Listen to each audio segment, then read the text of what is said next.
ไม่สูงค่ะเมื่อในเป็นวันที่23เดือนธันวาคมที่6ปี2026ในตอนแรกข่าวใส่หมอหอมมีข่าว3ตอนเดี๋ยวมาเป็นเผาค่ะตอนที่1ฝนลงเข้าเมืองแขน้ำท่วมฮาวแฮงก้นในโรงหยาหมอขาปากปลายในไหลเงิ่งปลายอยู่ที่รอดเพข่าวง้าวเที่ยงโหนึงค่ะในหมอยาออกมาปั่นฟางก้นจื้ออันใกล้หมีบใกล้โนดให้ไหนเนาะข่าวง้าวเที่ยงตอนหนึ่งค่ะเป็นตั้งโหตั้งหันฟิงยามอันติเดจังเฮ็ดให้สู่เจ้าใน ตื้อผ่านมาไหนออนตั้งเปิ้นได้ก็เฮาคามาถ่อมด้วยข่าวง่าวโคในกำเหลียวไหนค่ะตีเมืองแขได้ครบทบยาเพสภาวะน้ำท่วมฮาวเฮียงว่าจังไหนเมื่อวันที่22เดือนธันวาคมที่6ปี2026ในมีข่าวง่าวออกมาว่าตีเมืองแขเนี่ยค่ะนะครบทบยาเพสภาวะน้ำท่วมค่ะย้อนก็เปว่าฝนตกแห้งนั่นขนาดเนาะเฮ็ดให้น้ำในแม่น้ำหลายสายเนี่ย เพิ่มสูงเกินเสียก็ถึงที่เฮ็ดให้น้องโล้นฝั่งไหลเข้าท่วมในกิ่วในวานเปิ้นตีก้นวานก้นเมืองอยู่ตั้งปอตอนโค้งหยาแล้วก็แสงล้านก้าจังได๋หลายตีหลายตั้งตีเวงกุ้ยโจค่ะเวงหลวงกวางซีเมืองแข่ในตั้งฝ่ายภูมิพลพ่นเขาในก็เปิ้นเผาว่ามีก้นเป็นมอคาปากโกในค่ะนะไลถูกย่าภูมิพลพ่นเขาเอาค่ายก็อยู่ไว้ตีรอดเพค่ะ ปยก็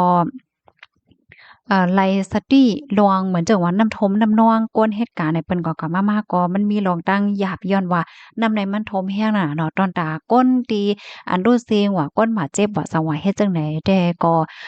ไปเลยรับโคไปหันมีข้อมูลเฮ็ดจังไดเลอเซนั่นก็ก้นวันก้นเมืองมัวโคปากปลายเศร้าจังได๋ไหลเงิ่งปลายก็อยู่ดีหลอดเพค่ะอยู่ดีภูมิพลพ่นเขาเนี่ยก็ปันฟางเติ้นป้าเที่ยงค่ะเนาะว่า ต่อถึงมื้อเลี้ยวในหลายๆปื้นตีนั่นมันก็มีตื้อต่างที่อันจังเป็นเพศสภาว่าอยู่เหมือนจังหนังน้ำทมน้ำนองลิ้นก่นลิ้นปังและจังได๋กำนันแลตั้งกำนันแลให้ภูมิพลพรในปื้นตีไหลปื้นตีนั้นๆปักตาไปด้วยหนังกึดๆจำเฮ็ดจังได๋คะสายงานเงาลายหลวงฝนตกหนักตกแฮงในเมืองแขกปอดอนไตในค่ะยังตึกหลีไม่ใจอยู่ในย้อนก็เพราะว่าเปิ้นตีตั้งปอดอนเจอปนซ้ำไหนมันมีตื้อทางตีจังยานำโทมแฮงกึ่งกลางให้ก็เลยเป็นมานำโทมให้แหน่นะเปิงลงมาในได้ก็พองเข้าคือเข้าฝนเพราะว่าฝนตกลงมาเนี่ยก็ตื้อตั้งตีน้ำตีสูงขึ้นก็มันก็นำแฮงเฮ็ดจังได๋เนี่ยค่ะว่า ข้อมูลตอนนี้ก็ค่ะเลยเป็นมาที่ห้องการข่าว CCTV ออกไว้เนี่ยเนาะค่ะนี่ก็เป็นข่าวเงาเกี่ยวกับเรื่องน้ำท่วมน้ำนองเนี่ยเนาะลูกดีข่าวเงาโหนได้เสิแลกับในเฮาค่ะมาถ่อมด้วยข่าวเงาแทงตอนหนึ่งอันนี้ก็ได้เรียกว่าเป็นระวังจำโตมอยาปันฟ้างค่ะก้นเจออันใกล้โนดเนาะเมื่อวันที่22เดือนธันวาคมที่6ปี2026ในมีข่าวเงาออกมาว่าตั้งฝ่ายมอยาปลาชากัญญาปลาสีดค่ะ เป็นมอยาโพโรงเรียนฝ่ายป้ายออกอ๋อก็ไลเตรียมต่างปันฟ้างค่ะเนาะไหว้หลังเสมีก็เป็นโผแน่ให้แม่นางแน่โนดค่ะมันก็ในก็เตก็ให้เจ็บๆจอบๆที่นั่นว่าโนดปันอินรู้ไหนโนดกวาดโนดมาเนี่ยก็เอาออกอ๋อเนี่ยค่ะมันเซ็งกว่าจังเนี่ยใครในว่ามีผู้ชายคนหนึ่งอายุ54ปีรู้สึกว่าเจ็บๆจอบๆโมย จ้อมค้อว่าสั่งว่าเฮ็ดจั่งแหนไหว้หลังเสกินข้าวค่ำยาวๆไหนก็ไผแม่นางเนี่ยโนดปานอินรู้ไหนเพราะว่าโนดยาวก็รู้สึกว่าตื้อคัดมาแทงเลอเซเก่าค่ะกำนั้นก็กว่าเขานอนค่ะนะเพราะว่าตื่นมากลางในเจ้าเนี่ยก็รู้สึกว่าโอนอ่อนลงกว่าว่านะเหมือนจังว่าแขนขาฝ่ายด้านขวาเนี่ยค่ะนะโอนมีเอ็นมีแห้งแล้วก็ลาดกว้ามค่ะ มั่นใจในมีย่อกะจับโตอีหางในค่ะดอกกำนันก็กวนที่เฮิรนก็แล้วตัวส่งกว่าที่โคงหยา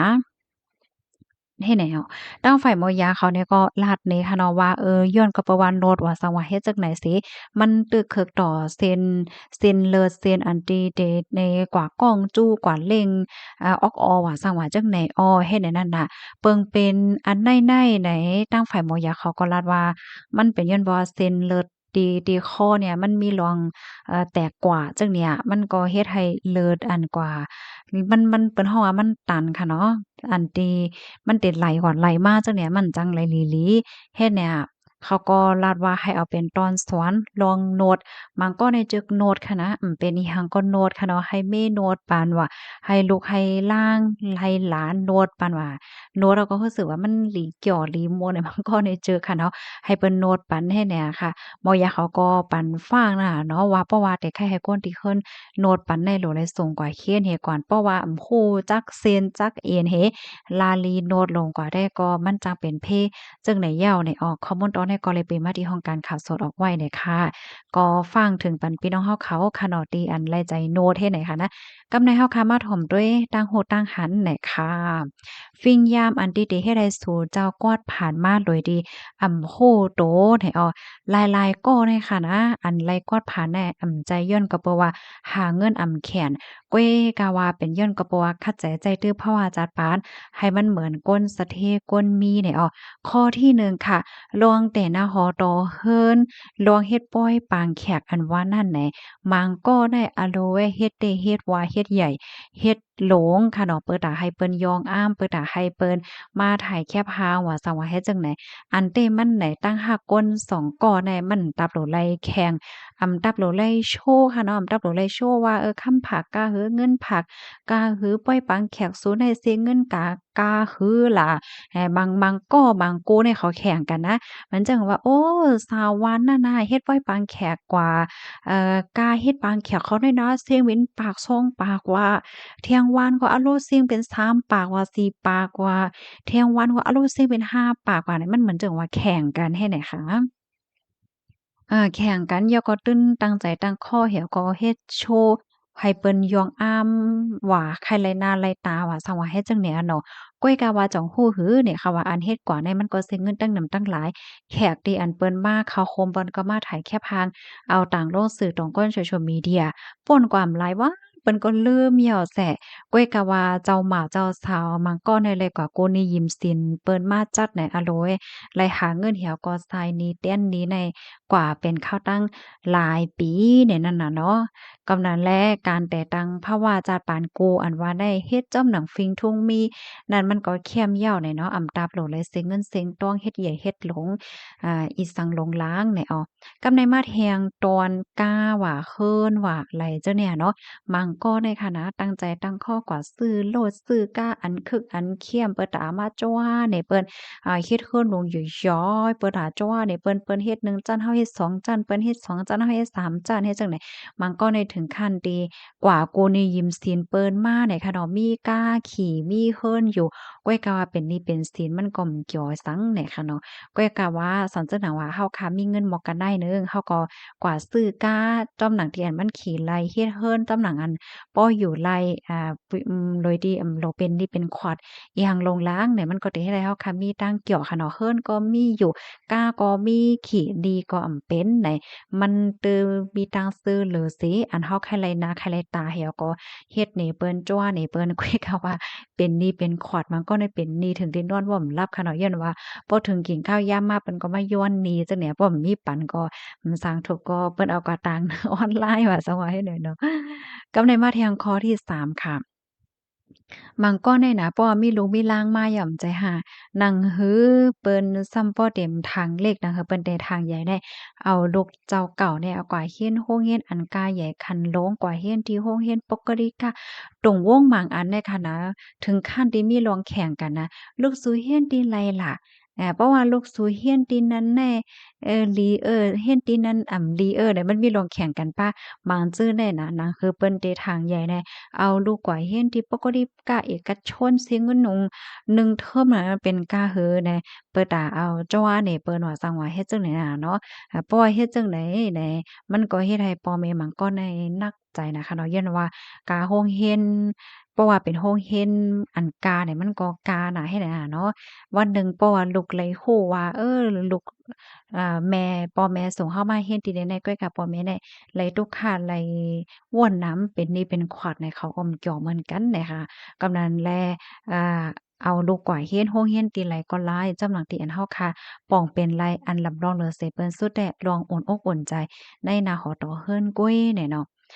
มาแทงข้อที่4ค่ะ รอให้กูสู่ตั้งหลี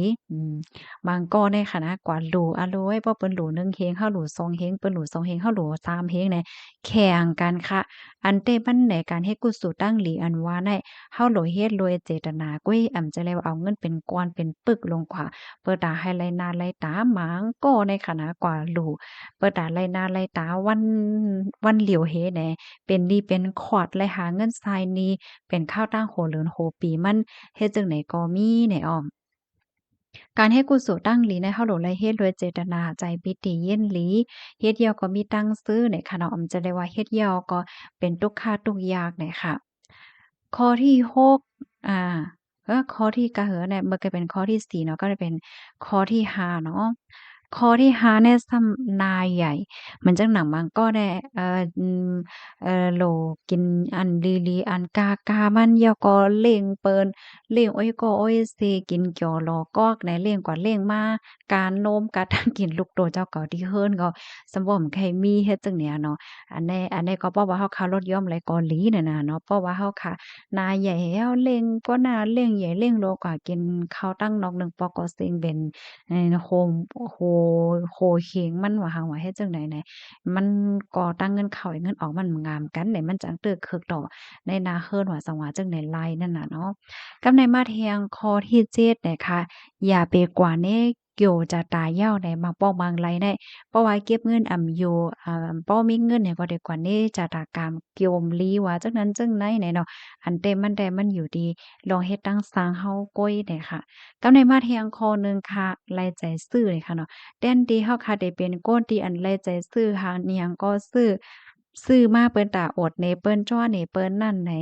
เฮาคามาวนด้วยก่อนว่าโคของที่เฮาคาได้ซื้อนั่นจ่องมันลำลองเพราะมันลำลองแล้วจังได๋เฮาก็เงิ่งไว้ก่อนเฮ็ดจังได๋ก็หลีแนวเพราะว่าเฮาคามาด้วยหูคบได้ก่อนแหน่ลองตั้งกอดผานอันว่าได้มันไหลไหลเป็นมาย้อนก็เพราะว่าการมีเงินเอแนวว่านะหลายปอกหลายกำในมันเป็นมาย้อนก็เพราะว่าเฮาใจายเงินเปิดตาให้ก้นตั้งนำในคันว่าเฮาคาได้เป็นก้นมีในนั่นยาวเนี่ยเนาะ ลวงตั้งบักมี่อันเต้ๆอันว่าได้ในแหน่มันก็อำตาโปรไลมันก็อำใจไลว่าการมีกูเจอกูลวงเนี่ยค่ะเนาะก้อยก็ว่ามันเป็นการที่ว่าโหลมีหนี้มีขอดย่อก็รักษาฝังหางเจ้าเก่าที่อันลำลองนั่นยาวเนี่ยค่ะอ้ออันใดได้ก็เพราะว่าเฮาค่ะมาคบพบได้มันก็แค่มีที่ป้องความหมายว่าลวงกอดผ่านว่าลวงมักมีว่าสองว่าจั่งใดในอันลำลองมันในมันเป็นการที่เฮาคาใจตื้อเพราะว่าจากปานไรหนังมีตั้งเกี่ยวตั้งม้วนตั้งซื่อเป็นนี่เป็นขวัดนั่นยาวเฮ็ดจังได๋เนาะมันจังค่อยเป็นตั้งม้วนตั้งซื่ออันแต่มันเนี่ยค่ะมันใจเหมือนจังหนังบางก้อได้คัดใจเฮ็ดอาสั่งเป็นก้นมักก้นมีให้เปิ้นทางใหญ่ก้อยกะว่าเจ้าก็ทำเป็นนี่เป็นขอดอยู่ในนั่นออกให้ว่าจังนั้นไหนน่ะพี่น้องเฮาเก่าถอมยาวหันเทินจังหือพองข้อมูลตอนนี้ก็คาลิเปมาดีเพกคนครูติดดินในเตรียมต่างไว้ไหนเนาะพี่น้องเฮาเขาจองยามหันค่าก้นจังไหนแหละมันเต็มีเนาะหมางก็ในเฮ็ดอาสังเป็นก้นมีจังเนี่ยบ่เปิ้นว่ามีเนี่ยเขาตื้นเจอค่ะเนาะเขาก็ตื้นแล้วว่าเขาเนี่ยเป็นก้นบี้เข้าใจเป็นก้นมีให้แหน่เนาะก็น่ะว่าตั้งหลังทำเป็นนี่เป็นขวดของตั้งนำก็จังเป็นไรให้แหน่นะ อ๋อค่ะรับถอมยอคอเลยตอนไรทีมแตกเลี่ยงแหละเจ้าเนี่ยต้องถามอะไรค่ะเนาะยินจมค่ะออไม่สงค่ะ